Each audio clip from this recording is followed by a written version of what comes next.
ключевое. То есть мы очень между собой дружны, мы друг друга всегда поддерживаем. То есть педотряды поддерживают отряды проводников. То есть же вы, наверное, в курсе, что у нас несколько разных. Да-да-да. Вот. Ну, типа, мы все друг друга поддерживаем, всегда очень друг друга любим, мы всегда идем на помощь.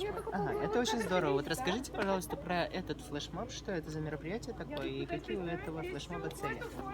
Ну, смотрите, я думаю, вы видите, что это дуб, что это старейшее. Я даже помню, мне было 12 лет, мы сюда проходили на экскурсию.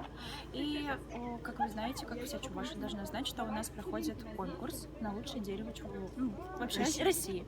Вот. И от Чувашской республики выставлен этот дуб. Во-первых, мы понимаем, что это очень важное событие для Чувашской республики. Важно показать, проявить, что мы все дружны, вся Чувашская республика дружна, что мы постоим за наш дуб, что мы, можно сказать, это как рекламная акция тоже, благотворительная, чтобы придать этому более сильную огласку. Ага, а огласку вы собираетесь, получается, придать с помощью своих аккаунтов? Да, в социальных сетях. Ну, это понятно, да.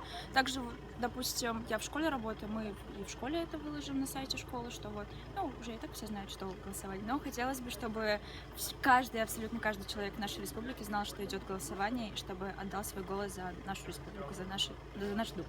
Ага, хорошо. Хорошо, спасибо. Не за что.